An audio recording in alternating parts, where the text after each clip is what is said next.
Hello दोस्तों, physics की दुनिया चैनल पर आपका स्वागत है। हम आज क्लास 12 का चैप्टर नंबर 8 पढ़ रहे हैं, जिसका नाम है धारा लूप पर बलयुग का आघूर्ण चल कुंडली धारा मापी।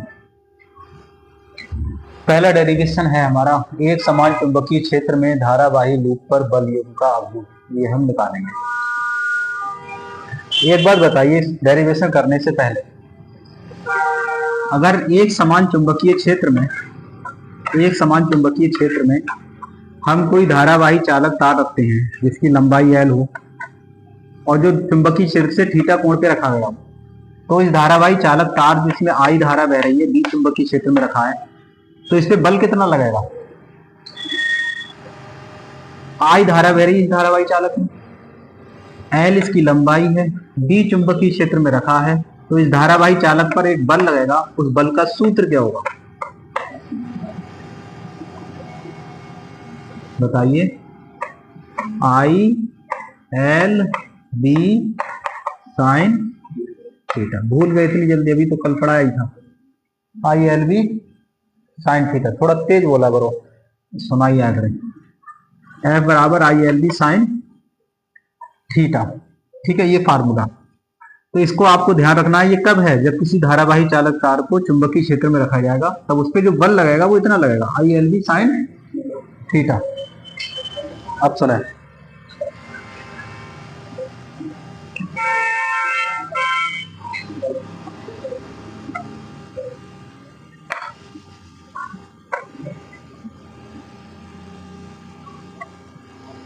देखो, एक ये एन ध्रुव है। एन ध्रुव कभी अकेला नहीं होता है, पूरी कंप्लीट चुंबक होगी ये पूरी। या एन इधर है, एस इधर होगा, क्योंकि अकेले ध्रुव का कोई अस्तित्व ही नहीं होता है। अकेला ध्रुव कभी नहीं मिलता है, चाहे आप उसे परमाणुओं में तोड़ दें चुंबक को, चाहे इलेक्ट्रॉन प्रोटॉन न्यूट्रॉनों में तोड़ दें। ठीक है, कभी भी आप एस और एन को अलग नहीं कर सकते। तो अकेले चुंबकीय ध्रुव का कोई अस्तित्व नहीं होता, पूरी चुंबक होती है। लेकिन क्या है कि हम दो चुंबक रखते हैं, एक इधर रख देते हैं, एक इधर रख देते हैं।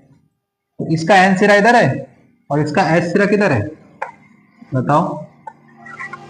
इसका एक एस सिरा, एक चुंबक ये है, एक चुंबक ये, एक का एन सिरा इधर कर दिया, एक का एस सिरा इधर कर दिया। समझ गए? तो ये चुंबक हमने रख। ठीक है, अब देखो, चुंबकीय क्षेत्र की दिशा में उंगलियां, अंगूठा धारा की दिशा में अंदर की ओर, हथेली को धक्का देने की दिशा बल की दिशा। सही। अब ऐसी इस वाले बताओ, उंगलियां चुंबकीय क्षेत्र की दिशा में, अंगूठा धारा की दिशा में, हथेली को धक्का देने की दिशा अंदर की ओर, बल की दिशा। ये इसका नाम डाल दो F1, इसका नाम डाल दो F2। अब ऊपर वाले का उंगलियां चुंबकीय क्षेत्र की दिशा में, अंगूठा धारा की दिशा में, हथेली को धक्का देने की दिशा बल की दिशा। तो ये बल ऊपर की ओर। F कौन सा आएगा? ये F3। अब धारा कहां आ रही है? नीचे को। तो धारा की दिशा में अंगूठा और उंगलियां चुंबकीय क्षेत्र की दिशा में, हथेली को धक्का देने की दिशा। यानी यहाँ पे जो बल है वो अंदर की ओर है और यहाँ पे बल क्या है? बाहर की ओर। बाहर की ओर इस तरीके से। F1 F2 F3 F4। समझ गए? अच्छा, ये जो है, जो कुंडली रखी गई है, उसका जो तल है यहाँ पे, ये भुजा, ये चुंबकीय क्षेत्र के लंबवत है। यानी जो L है, L और B के बीच का जो कोण है यहाँ पे, वो कितना है? 90 डिग्री। 90 डिग्री है। समझ गया? तो थीटा कितना है? 90 डिग्री है। पहले कौन सी भुजा? देखो, SP भुजा पर बल, भुजा पर बल। SP भुजा पर बल क्या आएगा? F बराबर, बोलो, IVL sine theta. IL, L इसकी भुजा हो गई, B चुंबकीय क्षेत्र में रखा है और साइन जो आएगा वो 90 डिग्री आएगा। तो क्या आएगा मान? F1 का केवल IL B। साइन 90 का मान 1 होता है। अच्छा, दिशा किधर की ओर है? ऊर्ध्वाधर नीचे की ओर। ऊर्ध्वाधर नीचे की। समझ गए? अच्छा, अब इसके बाद में निकालते हैं F2 पर बल। कौन सी? SP हो गया। चलो PQ पे निकालो। PQ भुजा पर बल, या क्रम से ले लो, क्रम से ले लो। पी एस पी हो गया, अब एस आर ले लो। एस आर भुजा पर बल, एस आर भुजा पर बल क्या होगा? देखो इसकी जो लंबाई है वो सीधी है ऊपर की ओर, और चुंबकीय क्षेत्र इधर की ओर है। चुंबकीय क्षेत्र के साथ अभी भी इसका कोण कितना है? 90 डिग्री। तो थीटा इसमें भी 90 है। तो F2 का मान निकालो, क्या आएगा? I। अब यही तो गलती है, ये लंबाई इसकी L थी तो L लिया, इसकी लंबाई कितनी है? B है, B है ना, तो B आएगा। F बराबर I B साइन 90, और साइन 90 का मान 1 होता है। तो F2 कितना आया? I B आ गया। इसकी दिशा किधर को है? हाँ, ऊर्ध्वाधर अंदर की ओर, ऊर्ध्वाधर अंदर की ओर। अब भुजा कौन सी बची? आर है, आर क्यू। तो आर क्यू भुजा पर, आर क्यू भुजा पर बल बताइए किधर होगा? इधर देख लें भाई, आर क्यू भुजा पर बल किधर है? तो आर क्यू भुजा भी चुंबकीय क्षेत्र के लंबवत है, सभी भुजाएं चुंबकीय क्षेत्र के लंबवत है। थीटा इसके लिए भी 90 है, इसके लिए, सबके लिए 90 है। तो निकालो इसमें F3 I, ये L है तो ये भी L ही होगी, अरे जब ये L है तो ये भी क्या होगी? L। तो F बराबर I L B sine 90 degree, और साइन 90 का मान 1 होता है। तो F3 क्या है? I L B। किधर की ओर है? ऊर्ध्वाधर ऊपर की ओर, ऊर्ध्वाधर ऊपर की ओर। दिशा क्या होगी? ऊर्ध्वाधर ऊपर की ओर। अब किस पे निकालेंगे? QP पर, QP पर बल। QP पर बल क्या होगा? F4। बताओ F4 क्या होगा? I B। अब B आएगी भुजा, क्या आएगी? लंबाई B है ना इसकी, B साइन 90, और साइन 90 का मान 1 होता है। तो F4 आ जाएगा I B। बस ऊर्ध्वाधर किधर होगी इसकी? ऊर्ध्वाधर बाहर की ओर, इसकी दिशा है बाहर की ओर। अब ध्यान से समझना, कॉपी दोबारा लाओ, पेन वो भी। अब देखो यहाँ पे ये कुंडली इस तरीके से रखी चुंबकीय क्षेत्र में, एक पर बल लग रहा है यहाँ पे ऊपर की ओर, ठीक है, और एक पे बल लग रहा है यहाँ पे नीचे की ओर, है ना। कौन सा है ये? F3, और ये क्या है? F1। क्या ये दोनों बल कुंडली घुमा पाएंगे? नहीं घुमाएंगे, क्योंकि एक ऊपर खींच रहा है एक नीचे खींच रहा है, दोनों का मान बराबर है। तो इतनी पे रुकी रही कॉपी, ना तो ऊपर जाएगी ना नीचे जाएगी, है ना। घुमाएंगे नहीं, ये रोटेशनल बल नहीं लगा पाएंगे इस पर, ठीक है, बल आघूर्ण इस पे नहीं लगा पाएंगे, सही।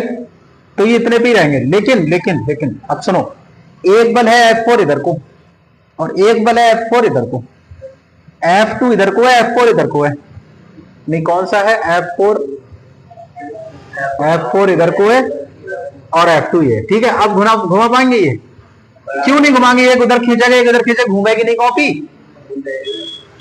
बताइए, एक तुमने यहां बांध लिया धागा, इधर से खींचो, एक यहां से खींचो, और बीच में वो लगा दो। अब एक खींचो तो घूमेगा नहीं? घूमेगी ऐसे अगर कॉपी घूमेगी? तो घुमाने के लिए कौन से बल दो कर रही हैं? F2 और F4। ये दोनों क्या होंगे? ये निरस्त हो जाएंगे, क्योंकि इनकी क्रिया रेखा एक ही है, एक ही क्रिया रेखा पे है और विपरीत दिशा में है, इसलिए दोनों क्या करेंगे? एक दूसरे को निरस्त कर देंगे। लेकिन ये जो बल हैं इनकी क्रिया रेखा अलग अलग है, ठीक है, क्रिया रेखा अलग अलग है। इस वजह से ये एक बलाघूर्ण बनाएंगे, ठीक है, जो कुंडली को घुमाएंगे।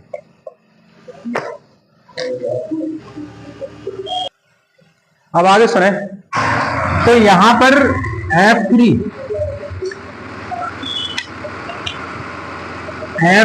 और F3 और F1 क्या है? दोनों परिमाण में बराबर हैं। देखो F1 ये ILB और F4 ये भी ILB, नहीं F1 और F3 कहां गया? F3 ये F1 और F3, F1 भी ILB, F3 भी ILB, तो परिमाण में कैसे हैं ये? बराबर।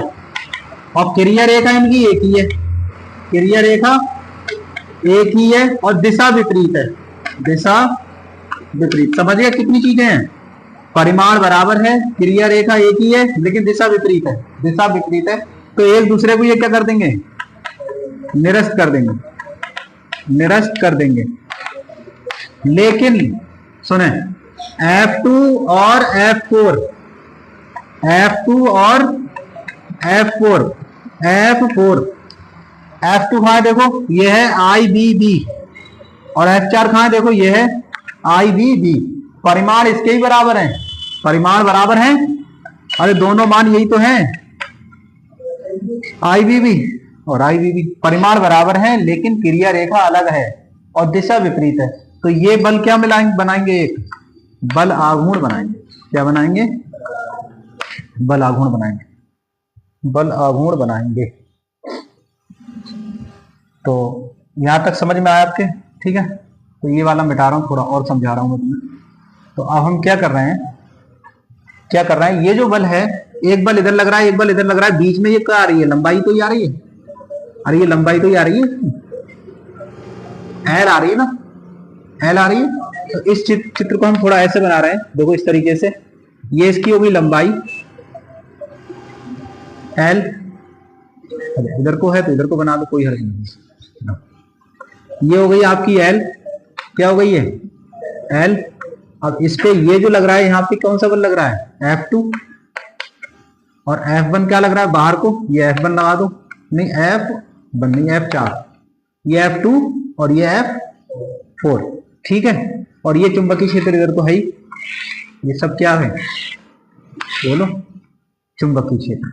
ठीक है, अब आप यहां से इसे ऐसे मिलाएं और यहां से ये मिला दें। ठीक है, इसकी लंबाई कितनी है? L है। अब मान ले रहे हैं ये लूप का जो तल है, ये कुंडली है, इसका जो तल है चुंबकीय क्षेत्र की दिशा से थीटा कोण बना रहा है। कितना कोण बना रहा है? थीटा कोण बना रहा है। लूप का तल चुंबकीय क्षेत्र की दिशा से थीटा कोण बना रहा है। तो ये वाला कोण हम मान ले रहे हैं अल्फा, मान ले रहे हैं कि इससे लूप का तल इस चुंबकीय क्षेत्र की दिशा से कितना कोण बना रहा है? अल्फा बना रहा है। यहां ये कोण अल्फा है। तो बताओ मुझे ये भुजा कैसे निकालो? ये वाली भुजा ABC बनाना है। तो हमें सही बनाया था पहले, चुंबकीय क्षेत्र की दिशा से यही तो कोण होगा, ये चुंबकीय क्षेत्र की दिशा हो गई, ये अल्फा कोण है। ठीक है, तो क्या होगा? इस पे बल F2 है और इस पे बल क्या है? F4। तो हमें ये भुजा चाहिए।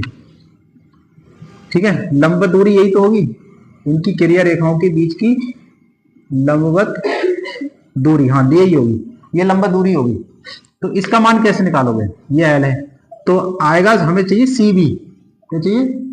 और ये समकोण त्रिभुज है, तो ये हो गया आपका कर्ण, ये हो गया आपका लंब और ये हो गया आधार। हमें आधार चाहिए, तो आधार और कर्ण किस में आता है?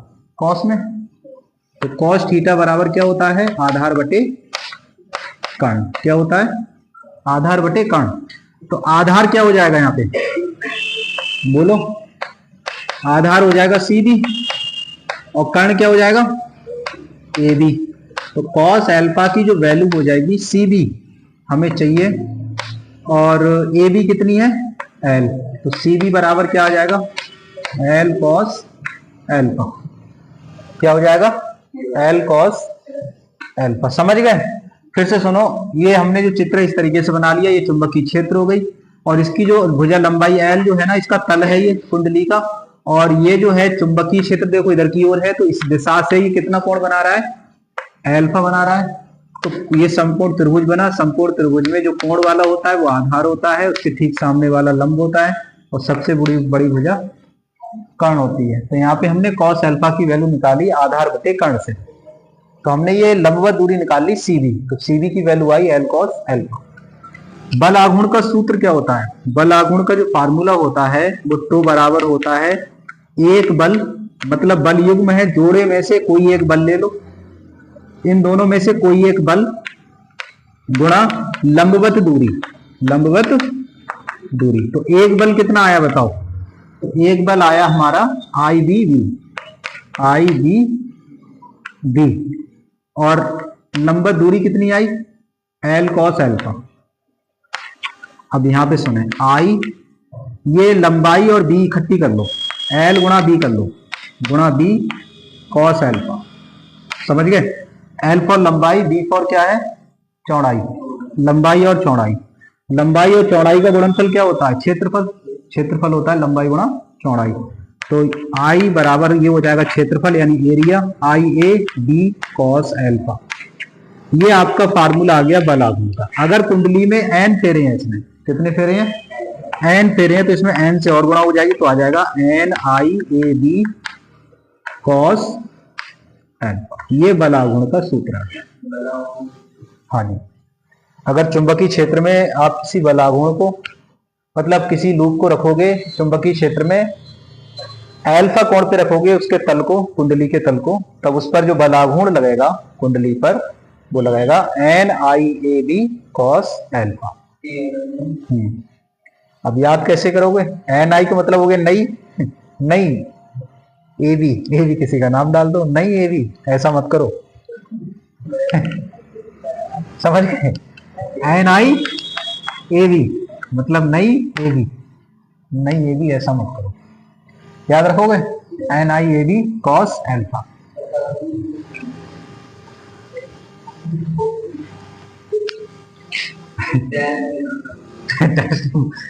ठीक है, चलिए दोबारा से देखते हैं। हेडिंग क्या है हमारी? एक समान, बोलना, एक समान चुंबकीय क्षेत्र में, एक समान चुंबकीय क्षेत्र में रखे धारावाही लूप पर लगने वाला बल युग्म का आघूर्ण, बल युग्म का आघूर्ण, बल युग्म का। ठीक है, अब इसके लिए हम चित्र बना रहे हैं, डायग्राम, आप भी बना लो साथ में बढ़िया करके। ये हमारा एन सिरा है और इधर हमारा एस सिरा है। ठीक है, ये एन है, ये एस है, बराबर बनाना, बराबर हाइट की। इधर एन है, ये एस है, और इसमें हमने लूप बनाया इस तरीके से, ऐसे करके और इस तरीके से।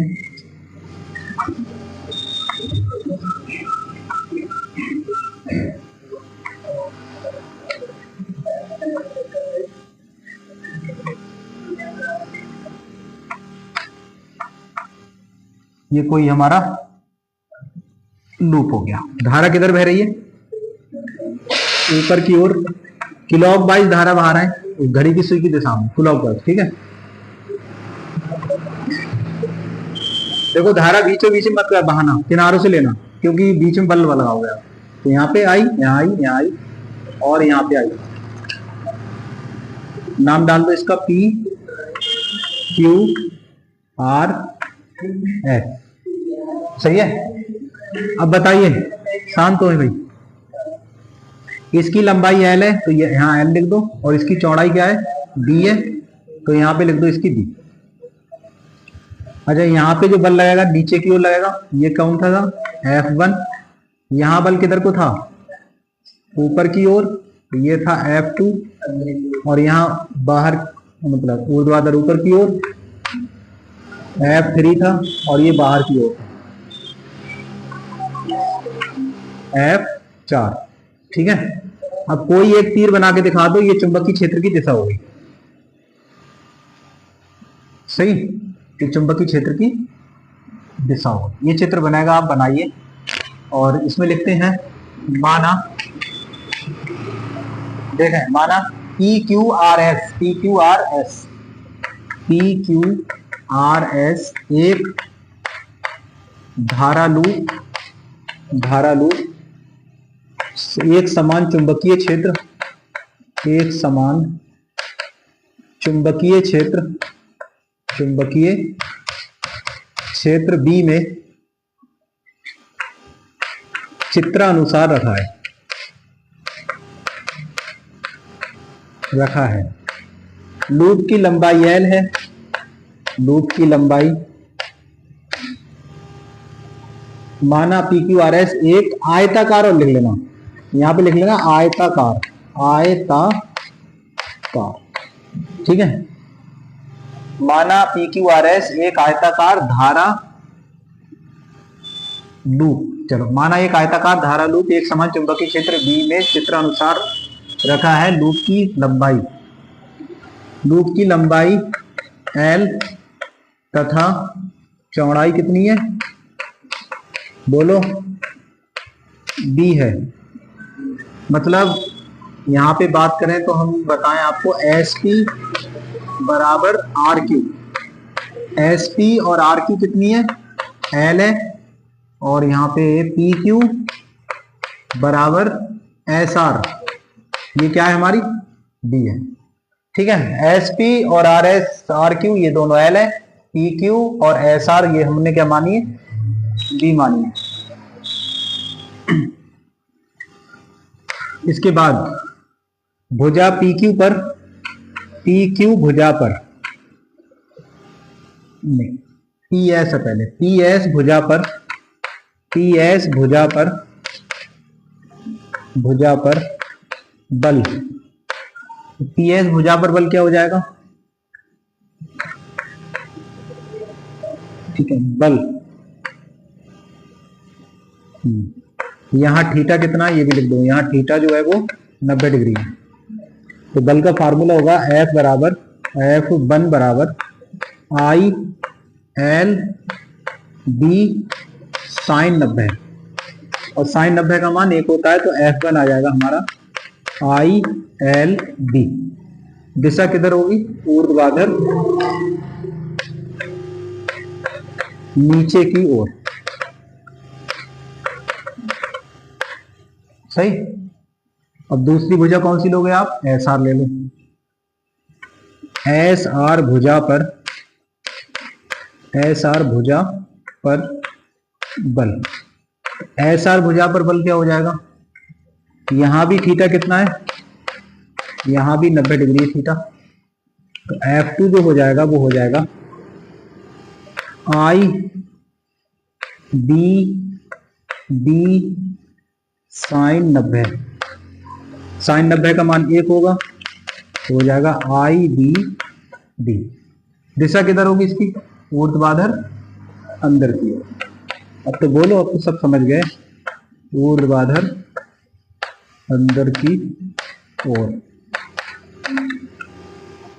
अब बताइए SR के बाद क्या आएगा, RQ, RQ भुजा पर, भुजा पर बल, RQ भुजा पर बल, तो RQ भुजा पर बल क्या होगा, यहां भी थीटा कितना होगा, 90 डिग्री, तो RQ भुजा पर जो बल होगा वो हो जाएगा हमारा F3, F3 आएगा I L B साइन 90, और साइन 90 का मान 1 होता है, तो F3 की जो वैल्यू आ जाएगी I L B हो जाएगी। दिशा क्या होगी, ऊर्ध्वाधर ऊपर की ओर, ऊर्ध्वाधर ऊपर की ओर। F RQ हो गया, RQ के बाद आ जाएगा QP, QP भुजा पर बल, थीटा यहां भी 90 रहेगी, F4 हो जाएगा I B साइन 90, साइन 90 का मान 1 होगा, F4 आएगा I B D। ऊर्ध्वाधर किधर होगा, ऊर्ध्वाधर बाहर की ओर।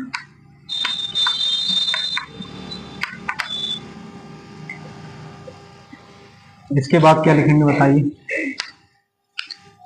बल F3 और F1, बल F1 बराबर है F3 के। F1 और F3 बराबर है किसके? देखो F1 कहाँ है? ILB, और F3 कहाँ है? ILB। दोनों ILB के बराबर है, तो लिख दो ILB परिमाण में बराबर हैं। दिख रहा है यहाँ परिमाण में बराबर है, बराबर दिशा में विपरीत है, विपरीत है, और एक ही क्रिया रेखा होने के कारण, और एक ही क्रिया रेखा होने के कारण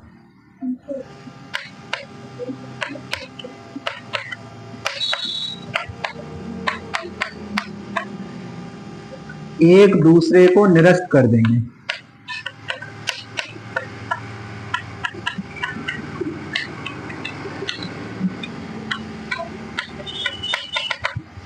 जबकि अब बल कौन सा बचा हमारा? F2 और F4। F2 बराबर F4, इनकी क्रिया रेखा कितनी है बताओ? हाँ, इनका परिमाण बोलो F2 और F4 का। F2 है IBB और F4 भी है IBB, तो इसके लिख दो IBB परिमाण में बराबर हैं,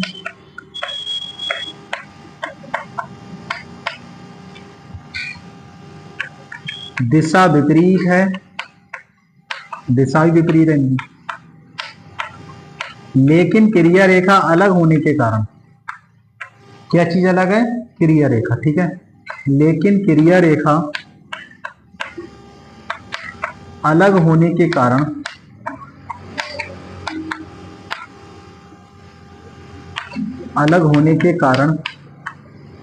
यह एक बल युग्म बनाते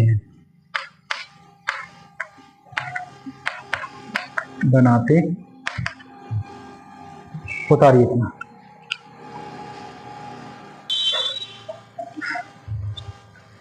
आगे देखिए,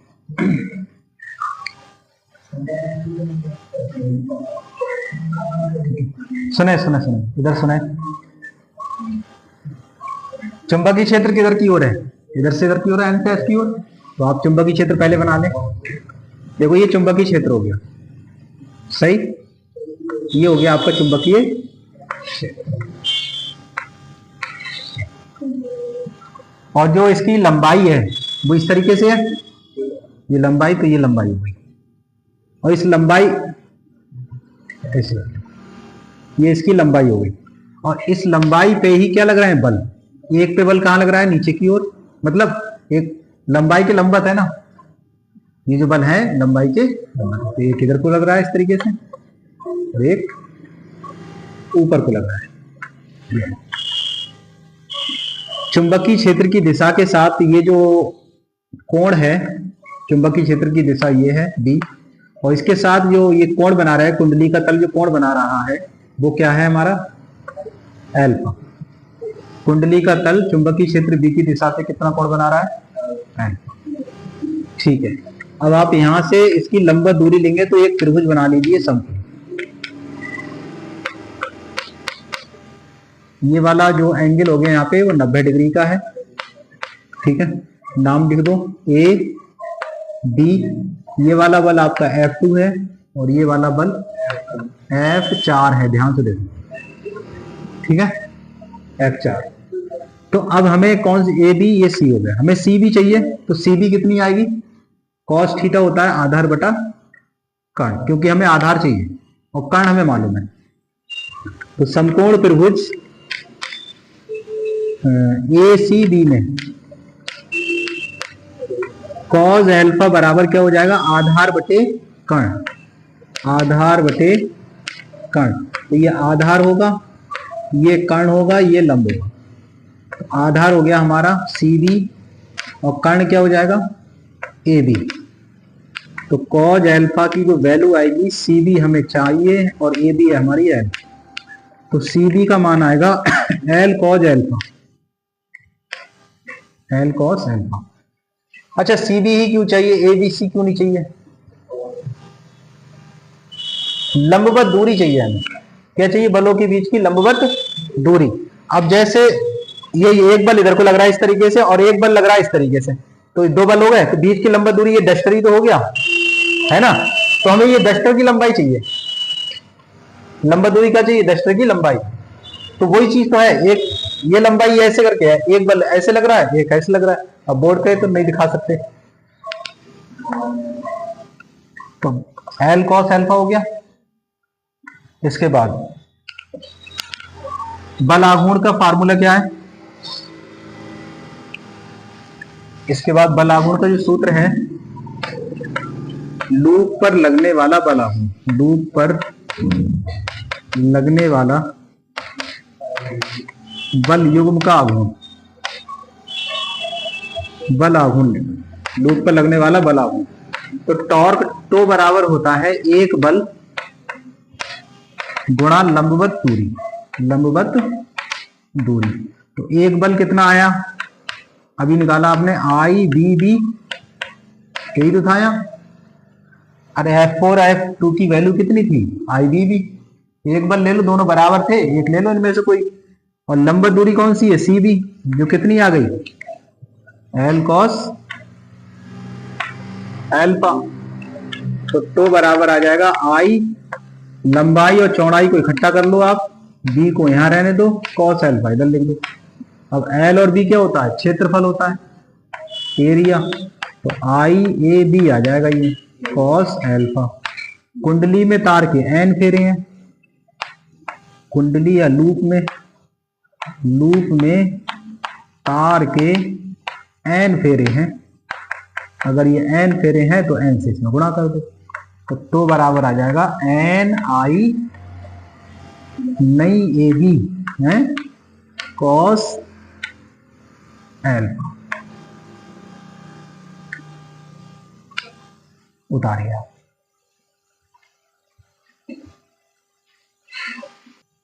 यहां जो एल्फा ये क्या है? जहां एल्फा लूप की तल द्वारा, लूप के तल कह दें या सतह कह दें, लूप की तल या सतह द्वारा चुंबकीय क्षेत्र की दिशा से कोण है, चुंबकीय क्षेत्र की दिशा से कोण है। उतारिए। सुने, ये लंबाई इसकी एल है, इधर सुने, ये इसकी जो अक्ष है, यहां से 90 डिग्री की कोण बनाओ आप। 90 डिग्री की कोण पे ये है अक्ष। क्या है ये? अक्ष। और ये अक्ष है एन एन डैश, इसकी अक्ष मान ले रहे हैं। ये जो कुंडली की लूप की अक्ष है, लूप की जो अक्ष है वो चुंबकीय क्षेत्र की दिशा से मान ले रहे हैं थीटा कोण बना रही है। क्या कोण है ये? लूप की अक्ष चुंबकीय क्षेत्र की दिशा से थीटा कोण बना रही है। एक बात ध्यान से सुनना, ध्यान सुनना, जैसे अगर ये समांतर रेखाएं हैं, चुंबकीय क्षेत्र की समांतर रेखाएं तो होंगी, और यहाँ पे ये कोई तिरछी लाइन है। अगर ये वाला कोण अल्फा है तो ये सारे कोण अल्फा होंगे। समझ गए? अगर ये अल्फा है तो ये सारे कोण कितने होंगे? Alpha alpha. और एक चीज और, अगर इस तरीके से कोई दो लाइनें इंटरसेक्ट करती हैं, काटती हैं इस तरीके से, तो जो ये कोण होता है ये थीटा है, तो ये भी थीटा होगा। और ये जो ये कोण होता है वही ये कोण होता है। तो इन्हें कहते हैं शीर्षाभिमुख कोण। शीर्षाभिमुख कोण आपस में कैसे होते हैं? बराबर होते हैं। अगर ये अल्फा है तो ये भी अल्फा होगा, ये अल्फा है तो ये भी अल्फा होगा, ये अल्फा है तो ये भी अल्फा होगा, ये अल्फा है तो ये भी। समझ रहे बात को? अब ध्यान सुनो, ये अल्फा, ये अल्फा, ये अल्फा, इसका मतलब ये अल्फा, ये अल्फा हुआ। अब ये अल्फा तो ये भी अल्फा। और ये पूरा कोण कितना है? हमने कहा था लंबवत है ये रेखा, इस अक्ष के क्या है? लंबवत। 90 डिग्री कोण पे है, तो अल्फा प्लस थीटा की वैल्यू कितनी आएगी? 90 डिग्री। ये पूरा कोण कितना है? लंब। अक्ष जो है इस तल के लंबवत है। अक्ष क्या होती है? तल के लंबवत। तो ये तल के लंबवत है एन एन डैश अक्ष। तो इस अक्ष का मान 90 डिग्री का मान कितना है? थीटा और अल्फा को अगर जोड़ो तो पूरा कोण कितना बैठेगा? 90 डिग्री बैठेगा। ठीक है, तो माना, यहां पे लिख रहे हैं माना लूप की अक्ष एन डैश है, माना लूप की अक्ष एन डैश है जो चुंबकीय क्षेत्र से कितना कोण बना रही है, बोलो, से थीटा कोण बना रही है लूप की अक्ष। ये कितना कोण बना रही है, थीटा कोण बना रही है। अगर ये थीटा कोण बना रही है तो अब मुझे आप बताइए अल्फा और थीटा की टोटल वैल्यू कितनी होगी। तब अल्फा तथा प्लस थीटा की जो वैल्यू होगी वो कितनी होगी, 90 डिग्री। ठीक है, तो यहां से मैं अल्फा का मान निकाल रहा हूं, तो अल्फा का मान आएगा 90 माइनस थीटा, और ये अल्फा का मान आप यहां लगा दें, तो टो का मान क्या आ जाएगा बताओ। तो टो का मान आ जाएगा NIAB cos 90 माइनस थीटा। कितना आएगा, cos 90 माइनस थीटा, और cos 90 माइनस थीटा कितना होता है, साइन थीटा। कितना होता है बोलो, साइन थीटा। तो टो बराबर आ जाएगा NIAB साइन थीटा। ये फार्मूला आपका याद। तल के लिए अगर देगा तो ये लगाओगे, और अक्ष के लिए देगा तो